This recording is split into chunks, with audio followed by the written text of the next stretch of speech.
You're watching HuffPost Live. I'm Alicia Menendez. Spring and fall might be the most popular times of year to tie the knot, but winter has its own charm. What does it take to plan the perfect winter wonderland wedding? Joining me on set is David Tutera, celebrity wedding planner, host of WeTV's My Fair Wedding, and bridal and jewelry designer. David's here to answer your questions, but before he does, let's take a look at a sneak peek of the season finale of his show, My Fair Wedding Unveiled. I'm Rachel Riley, and this is my day. I'm now the ringleader of the three-ring circus. Oh my God, it's David! The crazy train's arrived. My favorite color is glitter. Glitter? Color? Did she just say her favorite color is glitter? She almost did a somersault out of the lyre. Did you see it?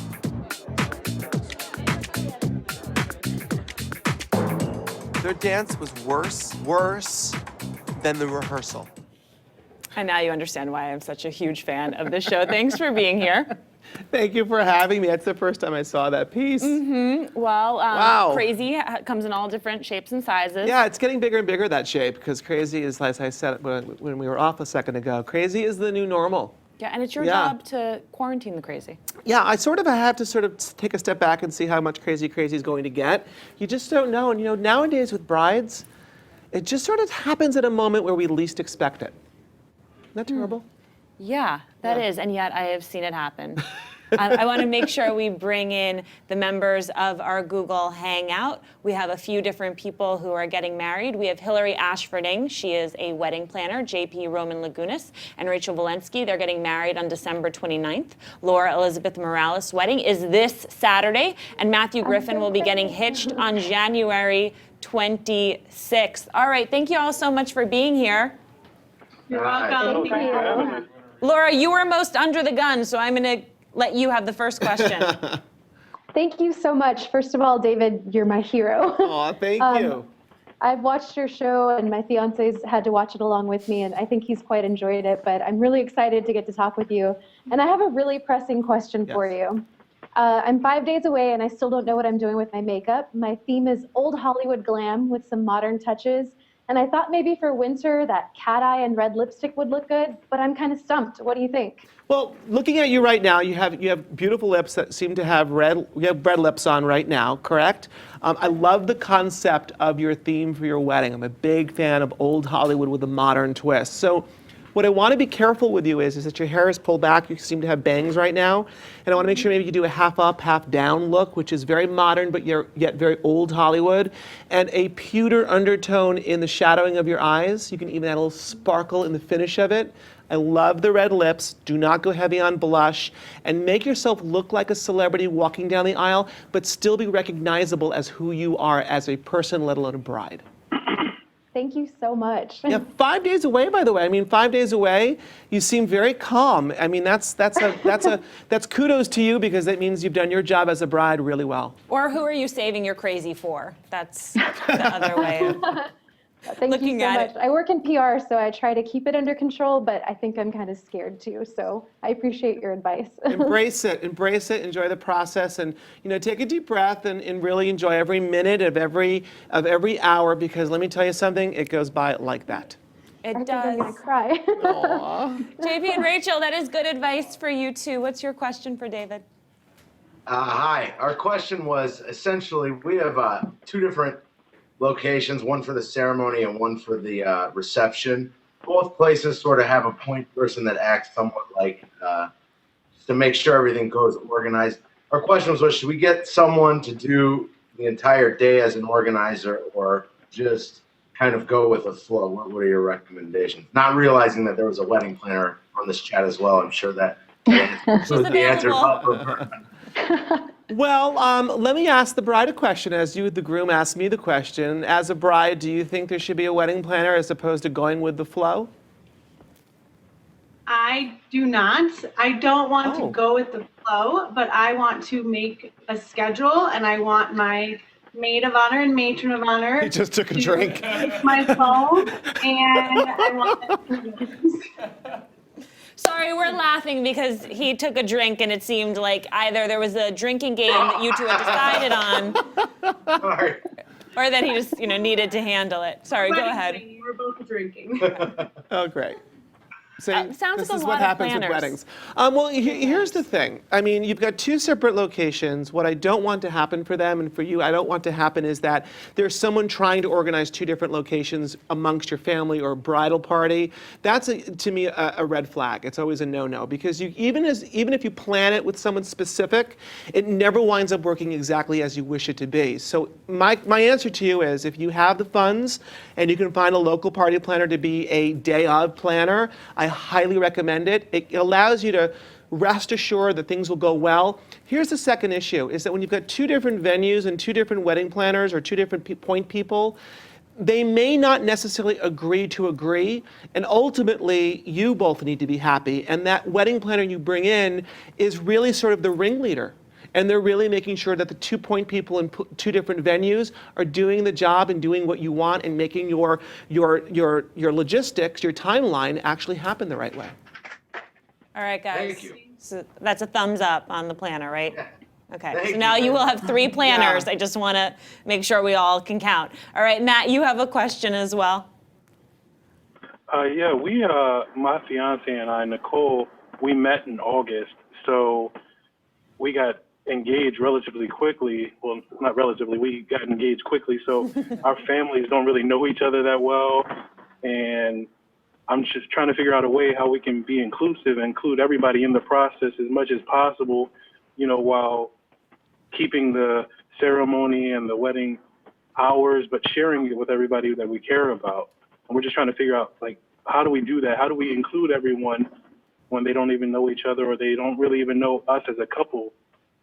Well, let me ask you a couple questions. So you met in August. You are now engaged. When is the wedding? January 26th. Oh, so it's soon. It's very soon. So I'm going to give you a couple things that you need to execute before you walk down the aisle. You need to make sure that your members of both of your separate families meet before the wedding. That's most important. Have a casual cocktail party, a dinner party, a backyard celebration, depending on where you are.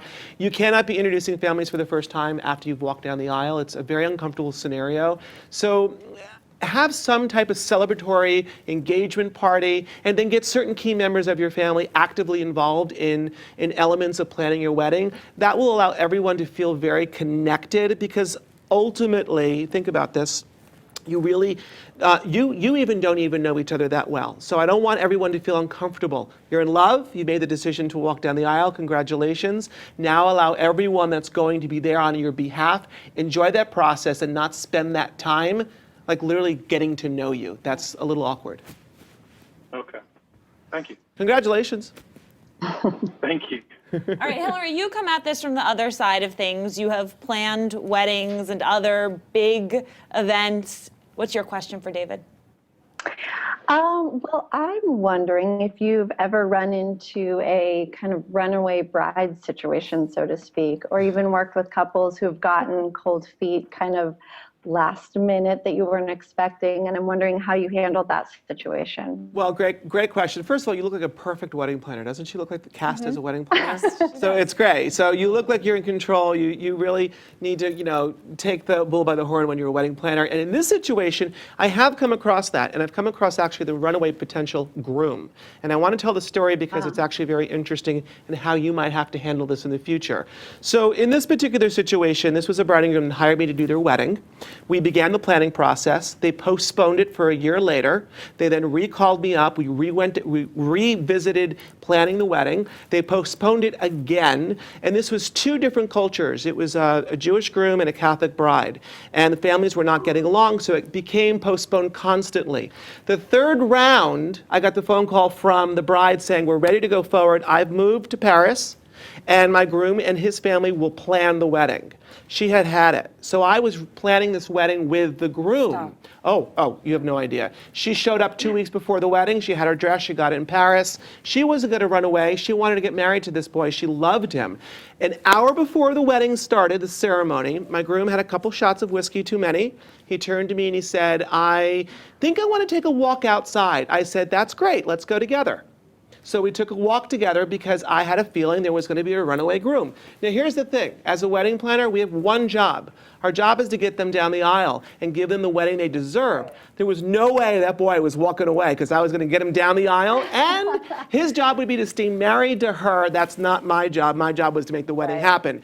Fast forward, they're married. They've been married 7 years. They have 2 children. He just was a wreck. So just be prepared. Okay. Again, take it and grab it and make it happen. Okay, thank you. You've been doing this so long. Yes. Can you now tell, I mean, in your initial meeting with someone, like, You can ask the question if I think if they'll stay together. I've been doing this for 26 years, and I can tell you that I know when a couple is very much in love and they're supposed to be together. I can tell when there's a couple that is trying to walk down the aisle because they think they should do that, and I can tell really honestly when they shouldn't. I just did a wedding 2 years ago, a $2 million wedding in New York City. 6 weeks later, the bride left the groom for the boyfriend that she had while they were engaged, and I knew that. you knew it was going to happen? Oh, I absolutely knew it was going to happen. But I have a job. A job is to get hired to do a wedding and create a beautiful setting. I'm not there to play matchmaker or therapist. No, I appreciate that there's no moral ambiguity around it. It's like you get them down, and then everything else is hold on there. a second. Well, I do, but I want them to have an experience that they all walk away loving the experience. And she's appreciating this right now. I can tell she's shaking her head. As a wedding planner, that's her job. Right. Laura, you have another question, I know. I do. Like I said, I'm under the gun now. I'm 5 days away. Didn't have my makeup ready, and I still don't have my something blue. I know my fiance's tuning in, so I don't want to give out too many details, but what can I do to stay with my old Hollywood look, but still get my blue in there for good luck? Well, something blue. So we can add, is your bouquet all white? It's all red with one orange flower to honor my grandmother. Oh, beautiful. You can add a blue handkerchief to the handle of your bouquet. You can add a blue, there's blue rhinestones that you can actually add to the handle of the bouquet. You can add blue sewn into the inside of your dress. So there's ways to do it that it's not so obvious, and then you get your something blue. Or you could buy a pair of David Tutera shoes. Well, thank you. My shoes, yes, my shoes actually, did you notice this? My shoes I saw the bottom. have a something blue. There's a blue sapphire inside underneath of the sole. Everything I do has a something blue because as you were looking, you needed something blue. I provide that in the product that I've created for all of my brides. Those are gorgeous. And by the way, Any chance I very can old get a Hollywood. pair? Very old Hollywood. Where can love she buy them. them? Oh, well, they're not going to be available in 5 days. They're going to be available January 2013. But you could still buy them. I'm thinking about doing it, wedding or no wedding. Just I to would wear them for sure. parade They're around the gorgeous. apartment. Hillary, I know you have a question for David. We were talking about Yeah. how getting on your show is like winning the lottery, and just being around you, I got to tell you, is like winning the lottery. And I think you. there are a lot of wedding planners who want to build that type of brand. So Hillary, you had a question for David. Yeah, agreed. I mean, wedding planning is usually so behind the scenes, and you found a way to really transition to being in front of the camera, obviously. So I was hoping you could tell us a bit about your journey and how you got to where you are, and if you have any tips for success. Well, I always tell people that are in the business and wanting to grow larger in the industry, when I started 26 years ago, there wasn't even an industry to call it industry. So now that there is, everybody is looking to come to this and be a wedding planner or an event planner. Embrace it slowly. Don't do events that are larger than you can handle. If you take little steps as I did and you learn from your mistakes, you grow from them, and then you begin to branch out and take larger events. The television arena began in 2001 when I wrote my first of 7 books. And that put me on national television. And then I was recognized as a figure in the business that I was asked to do television as in my own show. My first show, which was on Discovery, was 1 season and it was over. And I thought after that, I don't really want to do TV anymore. But when I was asked to do My Fair Wedding, I actually declined that offer 3 times because I had a busy business.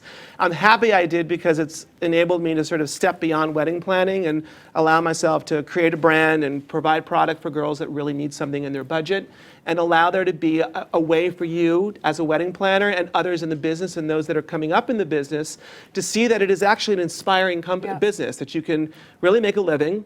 It's something that people now do look at as being a successful way of having a career.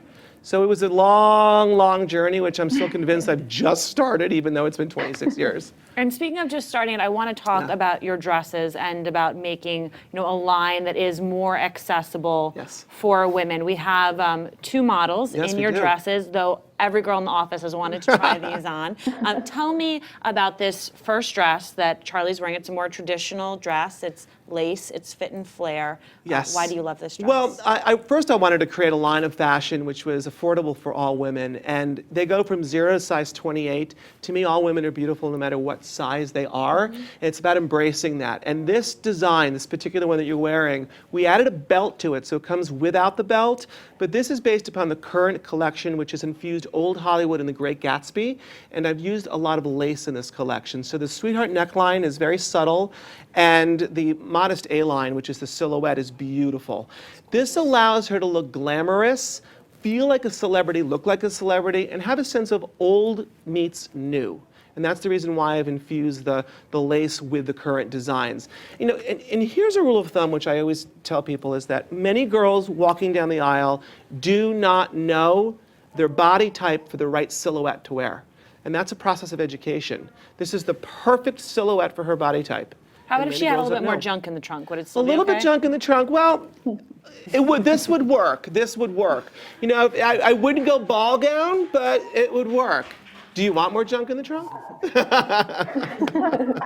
All right, I do love that. Just, how do you make lace more affordable? Because it's just the type of material where you just, from a starting point, it's expensive. It's the material. It's also, by the way, I want to point out in all my dresses, it's the inner construction. So they're all designed with an inner corset, which makes every girl look amazing. And what's also beautiful about this is that we're in that price point.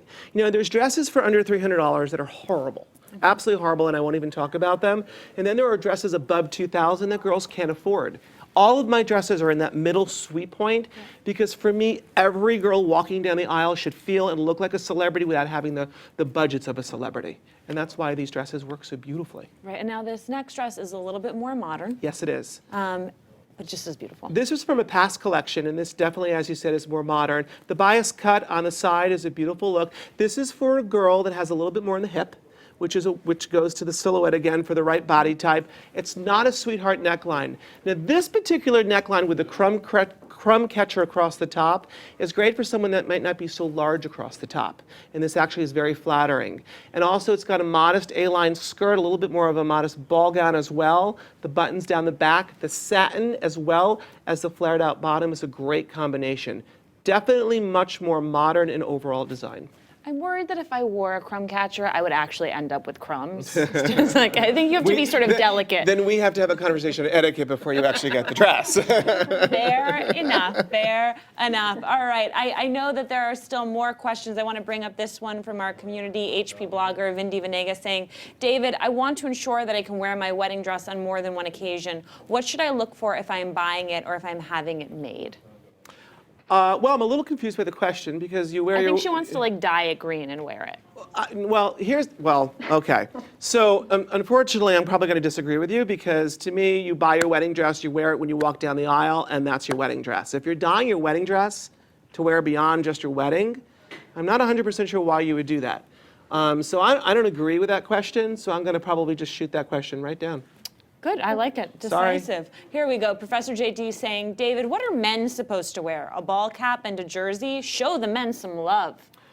Wow. All right, David Tutera for men. You have everything else. Listen, here's the deal with guys. Please do not look like the good humor man walking down the aisle in all white tux. And let's get rid of the matching cummerbund or vest and look like you're going to a prom. Get a great tux or a great suit, accessorize with a handkerchief or a great belt or suspenders, great shoes. You got to look like a guy getting married, not a kid in school getting married. I mean, there's a big difference. Guys have a limited amount of access to fashion accessories, let alone fashion themselves, but there are ways to look fantastic. You need to equal your bride and not look underneath your bride. You know what I'm saying? You need to look as equal, if not better. Matt, you have your outfit picked out yet? Gonna wear that? After that comment. What was that? He said after that comment, he's reconsidering. What were you going to wear? I'm curious. Actually, I didn't really want to do the traditional thing, so the colors are black, white, and red. So I was gonna wear a red bow tie, maybe a pocket square, handkerchief, something like that. I wasn't going to do too much because I figured, the only thing I had going for me were the accessories. Well, why don't we put the groomsmen in red bow ties and put you in a black bow tie? And I don't mind the red in the handkerchief or red suspenders underneath, but let's keep you more classic and elegant so when you look at your photos 5, 10, 15, 20 years from now, you're timeless. I like that. Good. See, Thank you. miracle worker. I want to bring up this comment, Jan Brewer, 1986, saying, I just got engaged in October and we're getting married in January 2014. We're trying to find a way to do a vintage, rustic wedding theme with a little winter feel, but we're worried about making it too Christmassy. And to add to the challenge, we're dual military. Wow. Okay. So, well, vintage is so fantastic. We've talked about lace. I think lace is a great way. You can also take lace, or you can take fabric and dye it. So even with tea, and make it look a little bit more old in style. The military process obviously dictates the fashion a lot.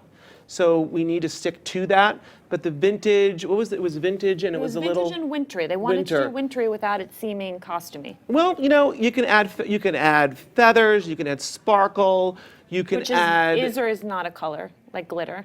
Well, please. When Rachel said on the promo for the last episode of the season that glitter is her color scheme, I'm like, what? I think she had like a disco balls in her eyes, is what I thought. I mean, she was so hazed over. No, glitter's not a color. Okay. A color's a color. So shades of white. I mean, many brides don't even know that there's 200 shades of bridal white, which, by the way, if you weren't overwhelmed, now you're really overwhelmed. So you need to find the right color that looks right for your skin tone. And in vintage, I would definitely not go diamond white. You want to go off-white to almost antique white. Because there's such an advantage to planning a winter wedding. A lot of venues, a lot of vendors will give you discounts because it is not necessarily the top time of year. I wonder, though, does that apply even when you're not in the Northeast? That's actually not a true statement any longer. Ooh. No, it's not, because the seasons used to be spring and fall, and now what's happened is that the seasons of planning your wedding is now 12 months a year, and it also depends geographically where you're watching right now. Is that if you're getting married in the winter months in, let's say, the West Coast. There's no such thing. There's no such thing. As well as if you're in Florida. In Florida, the winter months are great. So you need to ask those questions. And it used to be that if you had a Thursday or Friday wedding, it's less expensive than a Saturday. Again, it's no longer true. That used to be the case 10 years ago. But ironically, the budgets of weddings have decreased from used to be $32,000 to now $22,000 per wedding on an average across the country. But the increase overall, it's $43 billion a year in the wedding industry. So more people getting married, spending more money, but the budgets are less. So that's why it's spread out throughout the calendar year. Right. Hillary, what does a $22,000 wedding look like? I know it's probably been a long time since you've done a $22,000 wedding. Yeah, I mean, it's surprising how expensive weddings are. And I think brides think that, they can kind of hang out in that $15,000 range, and they see themselves slowly creep up to that 22. And really it's spent in catering. So if you're looking to have some great food, you're gonna spend a chunk of money there. Everything starts to add up. But I did a barn wedding out on a farm, and it was definitely right around there. And they thought they were gonna keep it cheap, but sometimes things creep. Creep is a word. Did you notice that everyone in the hangout was going like this and we were talking about how expensive weddings are? Creep. I want to actually share with you something, and I just launched this a couple months ago. It's for those that really want to have a great David Tutera wedding but can't afford a great, expensive hiring me personally. I just launched an online program called David Tutera Wedding Planners. So if you go to my website, davidtutera.com, you can actually subscribe to a monthly planning program. You get all of the tools of my expertise of 20 plus years, and you actually have the ability to speak live to wedding planners coached by me, as well as go into chat rooms. What's wonderful is it's super affordable, and you're walking away with all of my knowledge and a whole plethora of wedding planners under the David Tutera wedding planning program. So great research. So what's the margin you tell brides and grooms that they need to plan to spend over their initial budget? I mean, everybody sets a budget and everybody goes over it. You know, I in the budget that I do a graph. It's a wedding cake tier with the percentages of exactly how much you should spend in each category. And there is a part of the cake tier, a budget that's a 10% overage, which you always are going to have an overage. And sometimes it's because of overtime or things you've purchased that you didn't think you needed and you did, and find that you've already spent that money. 10% is a pretty safe area. Okay, and now I just want to take a final look at everything we have here. So these are going to be available next year. Well, the shoes are available January, February 13, but my jewelry line, which is called Embellish, online only. Embellish is my fashion jewelry line. Both in shoes and in my jewelry, I've designed these to look as if you can wear them not just for your wedding, but also beyond the wedding day, so you always have something that's memorable from that big walk down the aisle. So we'll tell that bride that she has to have a wedding dress that she only wears on her wedding, but she can buy the She can buy the jewelry and the shoes and wear them far beyond the walk down the aisle. And then how about these beautiful dresses? Where can brides find these? If you go to davidtutera.com and you go click onto my fashion portion of the website, there's a store locator. Type in your zip code, and it's all over the world. In fact, the dresses right now, so you'll find somewhere close to you, and you can have fun shopping for your wedding dress. All right, thank you so much. Oh, this has been fun. here. Thanks This for has having been me. Good luck, everybody out there who's getting married. Yeah, guys. Welcome. No runaway grooms, okay? No promises. All right. For more of David, be sure to catch the season finale of My Fair Wedding Unveiled. It's going to air Saturday, December 15th at 9 p.m. on WeTV and features the wedding of Big Brother and Amazing Race alums Rachel Riley and Brandon Villegas. We've got more great stories coming up next, courtesy of Cadillac.